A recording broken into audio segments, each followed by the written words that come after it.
I supposed to say that? You're already sitting there. Uh-oh. St. John stood guard at the golden gate with a solemn mien and an air sedate. At the top of the golden stair, the man and the woman ascended there. They applied for admission and came and stood before St. John with a shaggy beard lip moments. Found it out.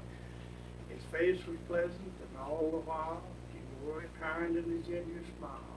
As the chorus and medicines that echoed the woe, the man kept still while the woman spoke. O thou who keepeth the gate, said she, we too come hither beseeching thee. Let us enter the heavenly land and play our harps of the angel band. Of me, St. John, there is no doubt, there's nothing from heaven to bar me out. I've been to meeting 3 times a week, and I never fail to rise and speak. I've told my neighbors, I've told them all, Adam and Eve in the primal fall. I've told them how they'd have to do if they passed on the chosen few. I've marked the paths of duty clear. I've laid out the plan for the whole career.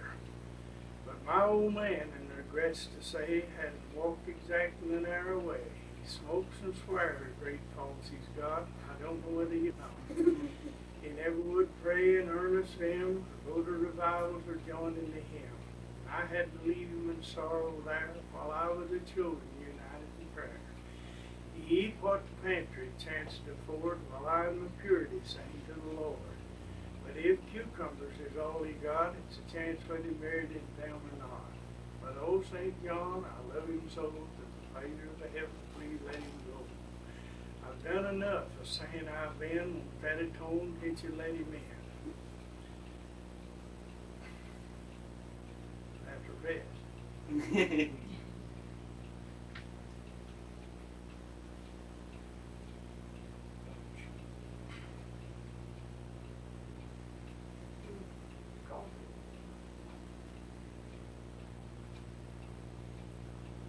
But say, St. John, it seems to me that gate isn't kept as it ought to be. You ought to stand out in the opening there and not sit back in your easy chair. Say, St. John, my eyes are dim, but I don't like how your whiskers are trimmed. Blue-eyed and outward tossed, they look better narrow, straight, cut straight across. But we must be going our crown to win, so open St. John and we'll pass in. St. John sat quiet and struck his staff. In spite of his office, he had to laugh. Then said with a fiery gleam in his eye, who's tending this gateway, you or I? And then he arose, his stature tall, and pressed a button upon the wall, and said to the imp that answered the bell, escort this lady around hell. The old man turned with habit spent to follow the woman wherever she went. For she was bound for the region dim, there wasn't a ghost of a show for him. St. John standing on duty there, he saw that the top of his head was bare. He called the gentleman back and said, friend, how long have you been wed? 30 years, he said with a sigh, and then he thoughtfully added, why? 30 years of that woman there, no wonder the man hadn't got any hair. 30 years of that tongue so sharp, Angel Gabriel give him a harp. Give him a harp with a golden string, a glittering robe and a pair of wings. For you see on the finest ambrosia feed, he's had about all the hell he needs. I don't think it would hardly do to roast him on earth and in future too. So, give him a harp with a golden string, a glittering robe and a pair of wings.